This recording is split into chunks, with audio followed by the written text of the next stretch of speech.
Well, good afternoon, good evening, and good morning over in Asia, ladies and gentlemen. Harry Brailsford here from SME Nation with a weekly webinar. It's high noon, it's lunch in Seattle, and I've got good news. Summer has finally started to arrive. So we're going to catch up with y'all. It just took us a while. We're off to a slow start this year on summer, but I think today it's actually going to hit 80 Fahrenheit, so I'm pretty excited about that. I'm coming to you live from KEXP, a public radio station in the Seattle Center right by the Space Needle, so a lot of you know that landmark. We'll get to our guest in just a minute, a little bit of housekeeping. So keep your eyes open for the Sunday paper coming out this week. We'll have a recap of some WPC highlights and some announcements from Microsoft, and I'll offer my opinion on what some of that means. So that's the SMB Sunday paper. They'll be coming out, and then we'll see you back here on the 4th of August for our third quarter MSP report. So we're going to take a break next week, a little bit of fishing, a little bit of summer vacation, if you will. So we'll see you back on the 4th. We have one on the 11th after that. And on Sunday, Sunday is the final day of the Tour de France, and we're going to use that occasion to launch and announce our site, the Tour de Cloud. So that will be in the Sunday paper. 9 cities lined up starting this fall, good Lord. So that will be out on Sunday to have you start signing up for that.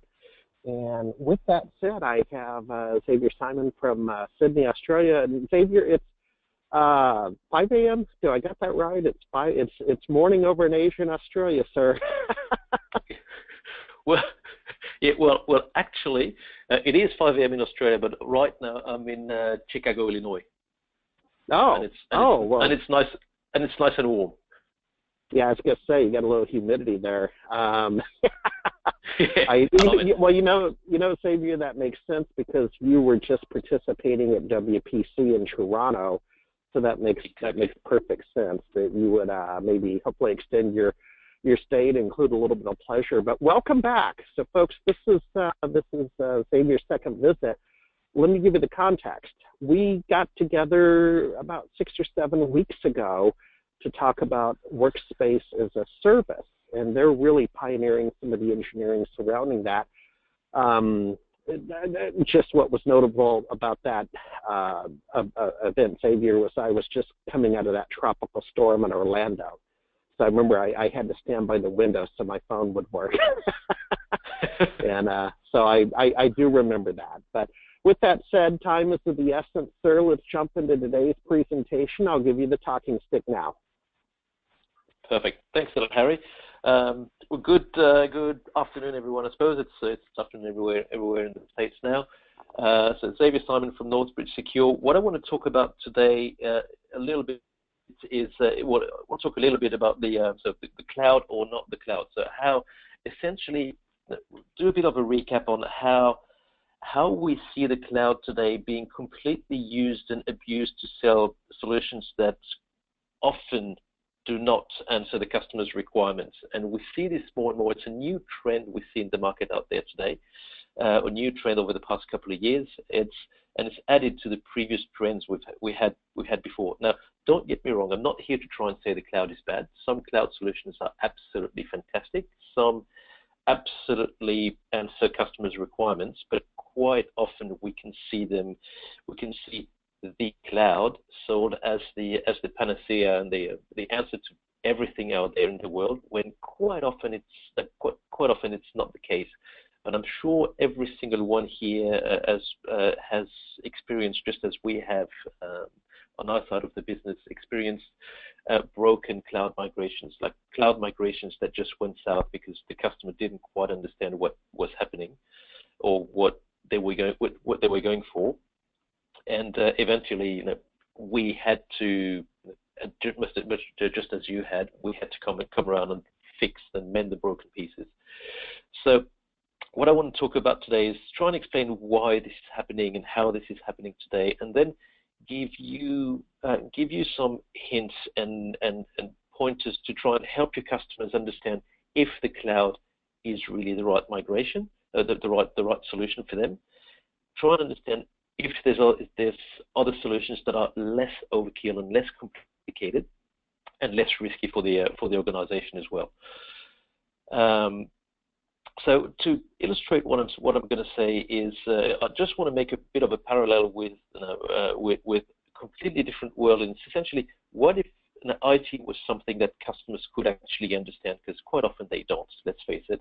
And what if IT was as simple as an air conditioning system or as a climatization system? So, I'll take a bit of a parallel with a completely different markets and see what would happen in a similar situation in a case where customers understand. So I'll talk about a situation where a customer has a number of staff that are complaining about the fact that they're too cold in the office. Now, seemingly simple problems, seemingly easy to solve, and but yet, the CEO calls around and starts hunting around and starts talking to a number of vendors, and this is the sort of answers he would get if he was talking to IT vendors out there.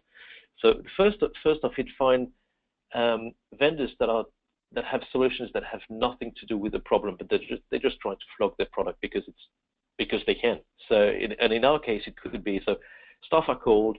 There's this guy coming around with a new coffee machine, trying to tell the customer that what you need is a new coffee machine because it'll generate heat, and your employees will drink coffee. They'll be more excited, they'll be more productive, and they'll be less cold.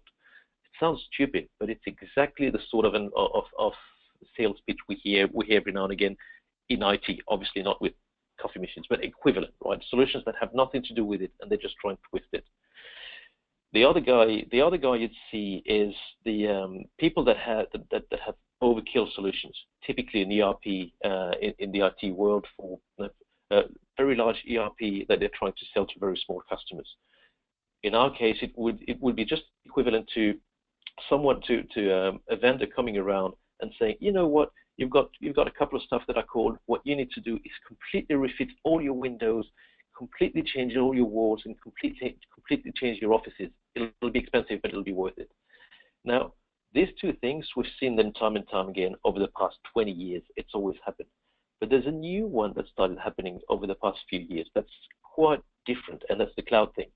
We have, and in our case, it would be just equivalent to the sales guy coming around and saying, oh, you've got employees that are cold. What you need is get rid of your offices and come to our shared office on the 43rd floor where you'll be in the cloud. It'll be fantastic. Now, it'll be humongously convenient for your customers, for your users, because I don't know what they want really, but I don't know what they want. But you know what? It'll be inconvenient because they'll have to travel an hour each way, etc. But still come to the cloud and it'll be great. And then you have the reality check. You have the people that are down to earth, pragmatic, and just actually do the one thing that none of these other guys have done, and that actually would be you guys. What you guys end up doing, and that's why I like working particularly with SMB Nation partners, is you guys go and talk to the users and try and understand what happens, and you find that in fact there's only 2 users that are really cold because they're too close to the door doesn't close properly. You put a door stop, and the problem is fixed. And that's as simple as that.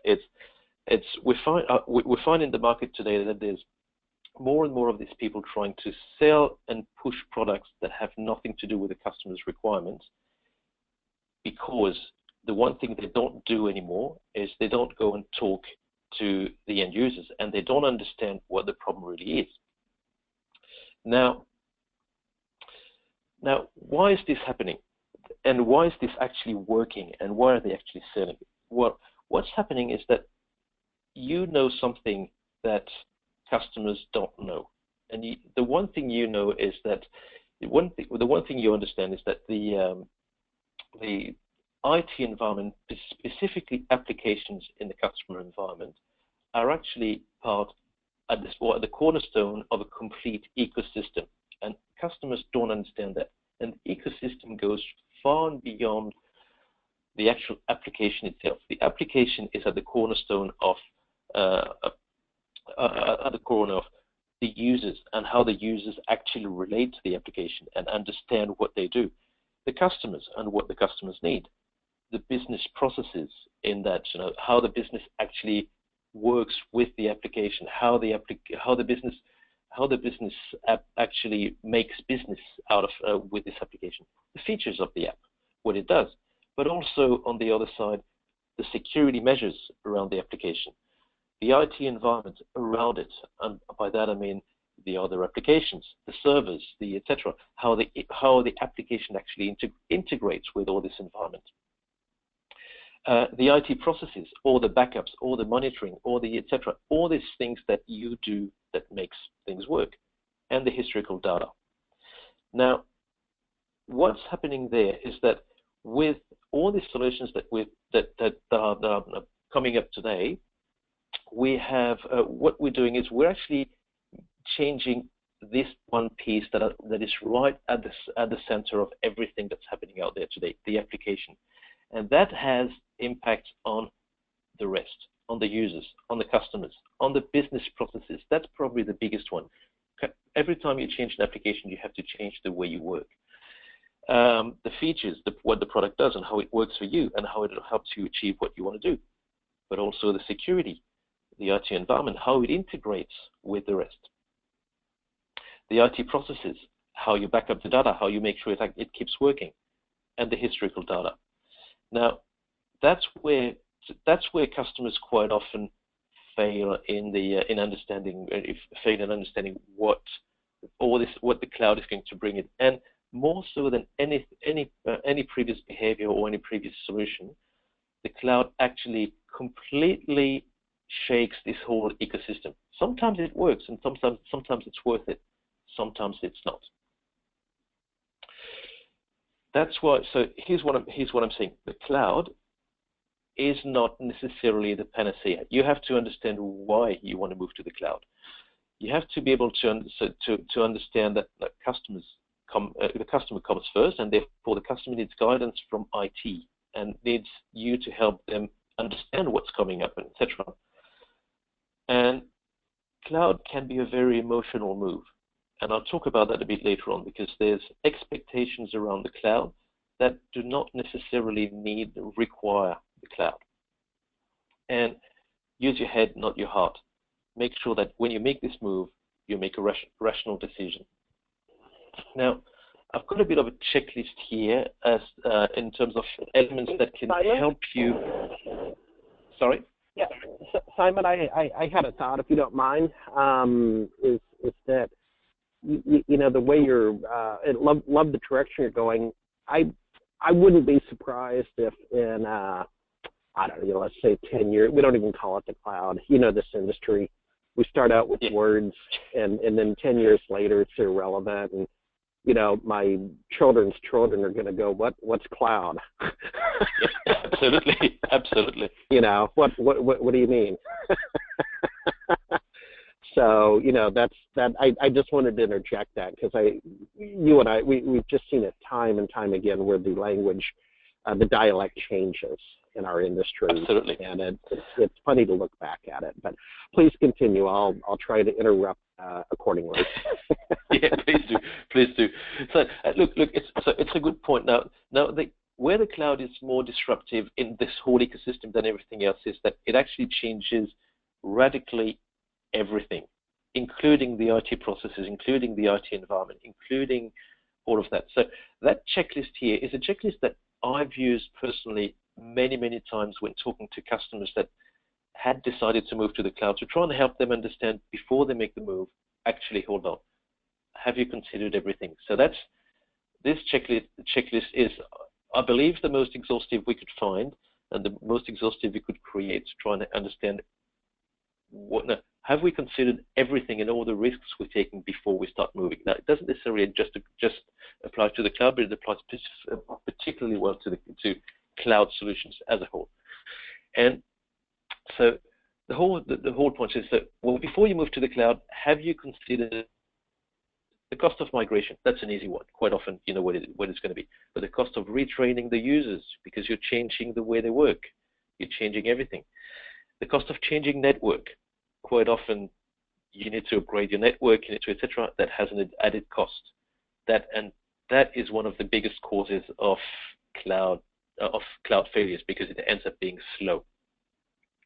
Cost of redesigning the business models because you're changing the way you do business. The cost of re-importing historical data. Quite often you cannot do that when you're changing solution, and customers don't necessarily understand that before they move.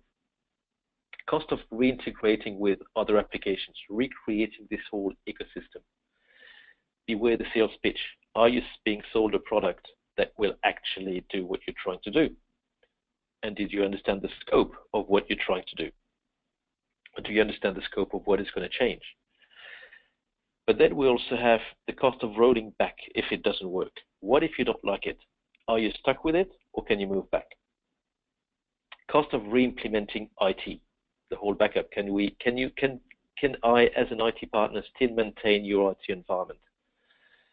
The cost of support and communication with third parties. You're introducing, by moving to the cloud, you're introducing another party that will be doing part of your IT.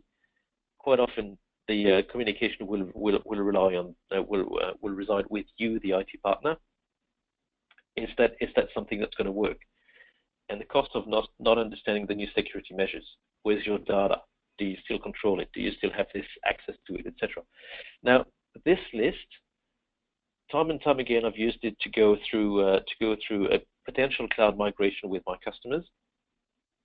And time again, we found that customers went, "Oh, yeah, you're right. I hadn't considered that. Let me have another look." Sometimes they still went ahead, but at least they knew what they were for. Now, why is that happening as well? So there's been a significant change in the market over the past few years as well, and there's essentially two trends based on our experience and based on talking to partners, etc. Two major trends that we see in the market, and one is top down and the other one is bottom up. The top down is the one we've sort of always seen. It's driven by vendors, it's driven by salespeople, it's driven by, I want to sell you the latest and greatest and the latest trend. And that's going to be, typically that'll be, I want to sell you what I will call a cloud solution, but it's really nothing more than what you had before. That's always been the case. The other big trend, and it's relatively new, is user driven. And the users now have more power than they've ever had before. And the reason for that is they have so many free solutions that they can choose from, that if they want something and they don't have it, they'll start doing it, and you don't give them, they'll start doing it themselves.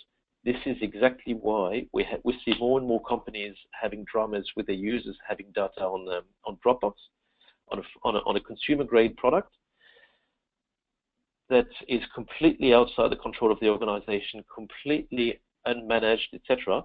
But that's because users go, well, you didn't give me access remotely, so I just did it. And users actually think they're doing the right thing. They're not. And mobility is everywhere. Users have now have in their hands devices that have more power than the whole of NASA had at the time of the moon landing. And they don't understand why they can do all of their personal stuff, manage their banking, manage their etc., and they can't work with it.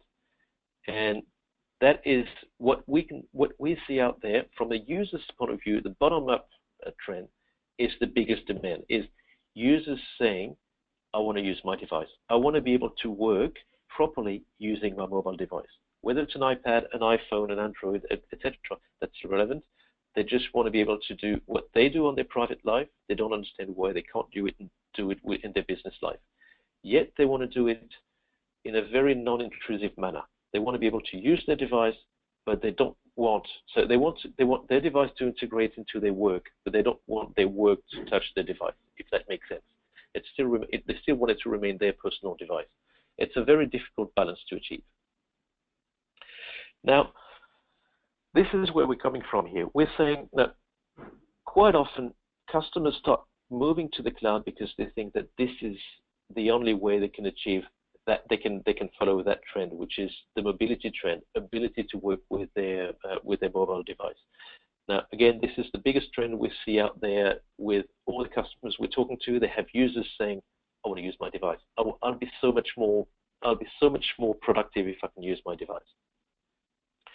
Now, here's the point. Have you considered just simple mobility, providing something that a value that customers would expect from the cloud, but without necessarily migrating them? Now, I'll talk a little bit about our product, NetConnect, because this is actually exactly what we aim at achieving, what we're trying to do. NetConnect is a mobility solution. It's a workspace as a service solution. It's all of that into one. And really, what it's all about is NetConnect is about empowering users enabling users to work from anywhere in the world using the device of choice to embrace mobility without any data migration, without any existing infrastructure change, no business risk. So essentially, without touching this ecosystem that I was talking about earlier on. So providing added features to the users, added capabilities to the users without jeopardizing this very fragile ecosystem that we had earlier on. To give you an idea of what I'm talking about here, I'm obviously based out of Sydney, Australia, as Harry mentioned earlier on. I am right now in a hotel in Chicago, Illinois, and I am doing this whole presentation out of my iPad. Now, as you can see, in fact, if I go here, this is a Windows environment you see here. That usually doesn't happen on an iPad, yet NetConnect allows me to connect to my office environment and do everything I would do in my office from my iPad. And that brings enormous benefits, particularly the fact that the one that I like best is the fact that I travel light. The next one, the other one is the security side of things, the no change side of things. All our infrastructure still remains in our office in Sydney, the same one we've had for years. We haven't had to change anything. We've just implemented NetConnect, and away you go. People can start working from anywhere using their mobile device. Now, let me show you a little bit what it's like. So I'll be bringing another iPad here on the on the screen and show you what it sort of looks like. So there's a bit of an inception here because we have oh great, the iPad doesn't want to show up. It's a bit of an inception sort of thing here because we have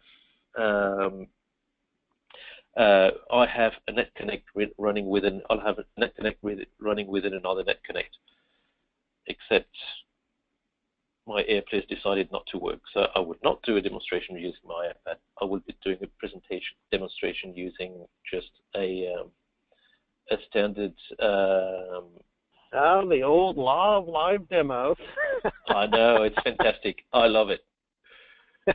So I'll be doing a demo using a standard browser. Now, I would do exactly the same if I was using my iPad. We also have mobile apps on an iPad, but you can just connect from anywhere using a browser.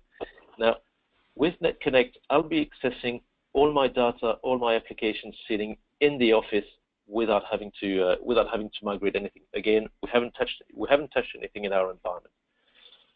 So I connect here with my Active Directory username and password, and I've got here my workspace, all the applications that have been made available to me by my IT, the IT person that installed NetConnect. Installing NetConnect takes about 1 to 2 hours. And so if I wanted to access, say, a desktop here, now that's our demo environment, by the way, that's available 24/7, and you can go and use it anytime. So I'm still here within my browser, so I could run this from an iPad, from an iPhone, from anything. And here I am. I've got access to all my desktop, all my applications. That could actually be the desktop that I have left running in my office in Sydney. And by the way, this is exactly what I'm doing on the other in the broader picture here. So I can be here and work and do anything that I would do in the office. You'd see it's remarkably fast, it's quick, it just works. What I can even do is, if I'm connecting from a remote environment, from a different place, I don't necessarily carry my printer with me. That would sort of defeat the purpose of being mobile. But quite often I still have a printer next to me. What we have with NetConnect is, if I decided to start printing this document here, I can just be here and say, and decide to print. You'd see a NetConnect printer here, and I decide to print this document. And what's happening? So you may have seen that the another tab is open here. In fact, it's this document that has been turned into a PDF document, downloaded, open into Chrome, ready to print to my local printer.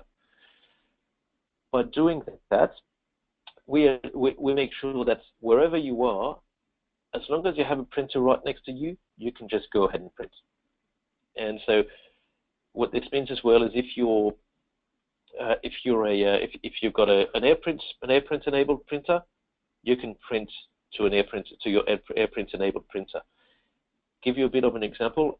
Our doctors, we do a lot of NetConnect with doctors. They love this product because they can just roam around. And so in Australia, doctors actually quite often go and work off their patient's home to visit the patients, etc. They can be at the patient's home using their iPad, connecting to the patient's management system in the office, filling out all the data, preparing the script, and printing the script on the customer's printer, on the patient's printer at home. And they absolutely love it. So back to what I was saying. So this NetConnect demo I just did very briefly is available 24/7. You can go and have a play yourself at netconnectdemo.com. You can download our mobile apps as well, and the apps have a built-in demo environment in there as well, so you can see what it's like. Just search for NetConnect in either of the app stores. Now, what is NetConnect? How does it actually work? So NetConnect actually works on top of an existing infrastructure. What you have is, on this diagram, you have on the right-hand side, you have all the existing customers' infrastructure. You have the Active Directory environment, if the customer has one. You have the physical servers or their data centers, but it actually works really well with on-prem servers. You have all the business applications. You have all of these things. And NetConnect is actually an appliance. Can be physical, can be virtual. It doesn't matter. That you install within the customer's environment. And NetConnect mobilizes the customer's environment, allowing them to work from anywhere using the device of choice in a manner that is completely non-intrusive. So they don't have to go and set up, there's no VPN, there's no any of these sort of things. Everything we're doing is pure HTML5, pure SSL. So users can just go onto any device, connect to a URL, and they'll have access to everything they would have in the office.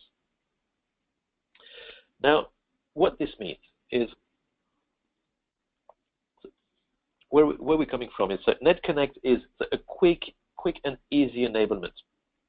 NetConnect integrates seamlessly into your existing IT infrastructure, minimal disruption, absolutely no migration, and actually no changes to the infrastructure. It just happens almost magically. So you don't need to change your customer's environment. You don't need to. So we're not disrupting this IT ecosystem that I was talking about earlier on. Simplicity, very easy to use, very easy to deploy, very easy to maintain. And what NetConnect means is that because you're extending the customer's existing environment, users are immediately productive. They can just start connecting, and they recognize the environment they already have in the office. They don't need retraining. They don't need to change. They can just keep doing what they were doing in the office. Flexible, agile and requires no change to the business model, and it's a comfortable fit for all sizes. We have so NetConnect scales down to almost one user, although I think the smallest customer we have is three users, up to thousands of users. We have hospitals in Canada using NetConnect with over 1,000 users, and we're here. So we're here for you. We're based out of Sydney, Australia, but we do have offices in the US, in Portland, Oregon, for that matter, and we're just about to open an office in Europe as well. We have a little bit over 10,000 users at the moment, mainly in Australia and the UK. That's where we're coming from originally, and we're growing more and more in North America at the moment. Now, we're here to help you. We're here to work with you, and that's really the objective of this discussion today, is to get you to understand the product and get you to come to us and start using the product. So, yep. So, well, sorry, Harry. Mine, yeah. Well, with that said, folks, use the question feature in your control panel for GoToMeeting GoToWebinar over on the right. Typically, use the questions capability. If you have some questions, we'll certainly have time to answer your questions. So it is midpoint in the webinar. Just if you came in late, we're having a conversation about, it's kind of on two levels. It's kind of a academic community conversation about the role of cloud, and then with NetConnect being the solution in the workspace as a service category, how that plays. So, okay, Xavier, let's talk about how to become a partner. Yes. So first of all, our model is partner only. We actually don't work with customers direct. We work only via partners, and that's our commitment, which is quite important. So becoming a partner is very easy. Well, send us an email. We'll make it happen. But essentially, the process, the standard process is usually we send you all the information to test and trial NetConnect internally. It takes about 30 minutes once you've got all the bits and pieces to install NetConnect within your environment and play with it and test it. It's nice and easy. It's just a separate server you have to install on your environment. It just runs on any hypervisor or any cloud environment if you want to. Sort of defeats the purpose a little bit, but can run on any hypervisor, and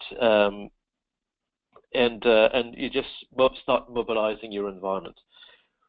We then give you all the access to all our training environment, sales training and technical training.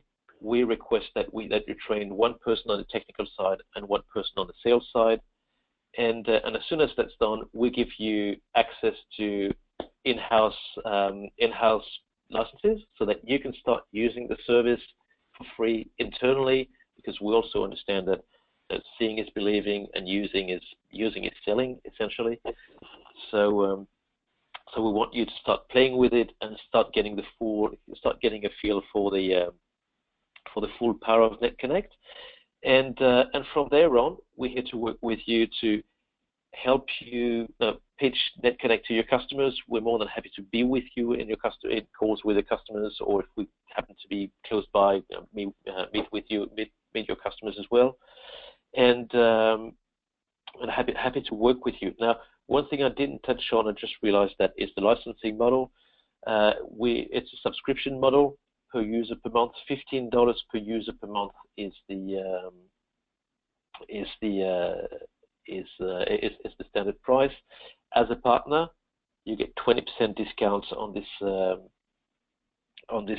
pricing, and there's additional discount levels start happening when you start selling enough licenses, or if the customer is sizable. Sizable usually will be over 200 users. Our sweet spot is anywhere between 10, 15, and 100 users. This is really where we see the biggest traction at the moment, and we see a lot of traction in specific markets, particularly medical and legal industry. for we think for one very specific reason. These people all have the same problem. They've got very, very sensitive data in the office that they would love to access remotely, but cannot necessarily migrate to the cloud without taking too many risks. And that's what we're offering them. So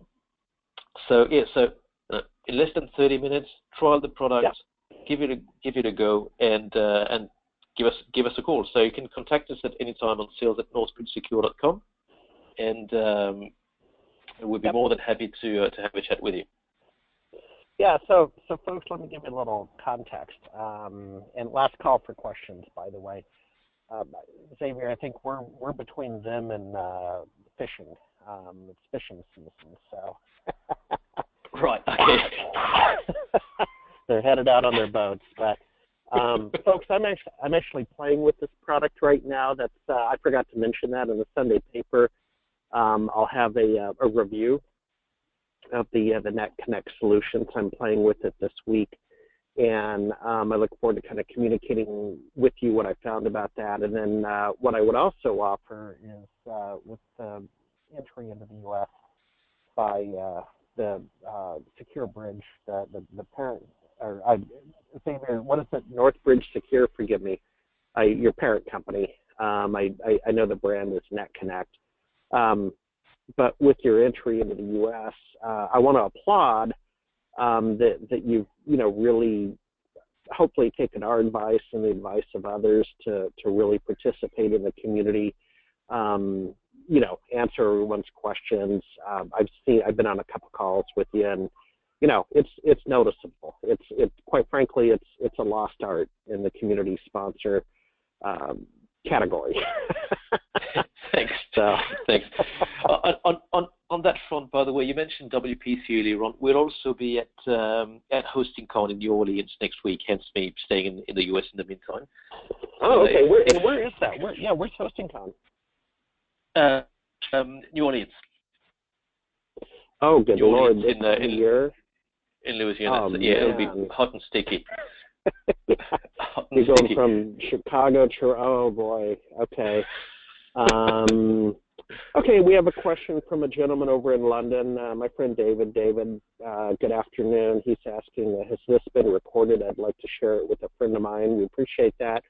Reshares are always welcome. And the answer is yes. So let's talk about that. I will, within 24 hours, get you a thank you letter out to the attendees. Xavier, if there's anything you'd like to include in that, if you could hit me offline with either a copy of the deck or whatever you'd like to include, any URLs, and then so we'll get that out tomorrow, as well as the link for the replay of this webinar. So we always do that, and you'd be surprised. People like to come back and take it in a second time. I'm always surprised at how many people come back to watch it again or forward it. So thank you, David. With that said, folks, we're going to do last call. Xavier, forgive me. Xavier, do you have maybe start to weave in some closing thoughts? We may have cleared the deck on questions, my friend. Yeah, no, that's fine. Look, so the whole point today was really to say, there's other solutions than just the ever-present cloud at the moment, and mobility quite often is what customers are really after. So keep that in mind, keep Net Connect in mind, and give us a call. Okay, super. Well, thanks for being a friend of SMB Nation, and glad you're getting a little bit of time over. I'm just curious, when do you go back to Australia? Is maybe in a week or 10 days, something like that? In a week, yeah. In a week. In a week, okay. Yeah, boy, that's a humdinger of a flight. And then it's your winter. Sydney, I mean, you guys, you'll actually get some, not snow, of course, but you actually get a little winter weather, don't you? Sort of. In Sydney, well, so there you go. And I'm going to have to start talking Fahrenheit, and I've got no idea. So I'll talk Celsius. But it gets down to about 8-9 degrees Celsius. I think it's about 50 Fahrenheit in Sydney. So it's not that bad. No, that's not too bad at all. Okay, let's see. Hey, a question popped in. Looks like this is, I'm Tom Rich. I'm not sure. It looks like this is where Tarantula was headed in the late 90s. I'm not quite sure. It was Tarantula a screen sharing, best sharing solution? I'm not familiar with that. Xavier, does that ring a bell? No, doesn't ring a bell. Doesn't ring a bell. But happy to have a chat with a partner separately. There we go. All right, folks. Well, I'll tell you what. We're gonna go ahead and do a wrap. Thank you very much for attending. We're gonna thank you email out to you, and Jenny, thanks for running things over in the control room, folks. Next week we're off, and we'll be back on August 4th. So we look forward to seeing you again there. Then and there. Have a great day. Thanks a lot.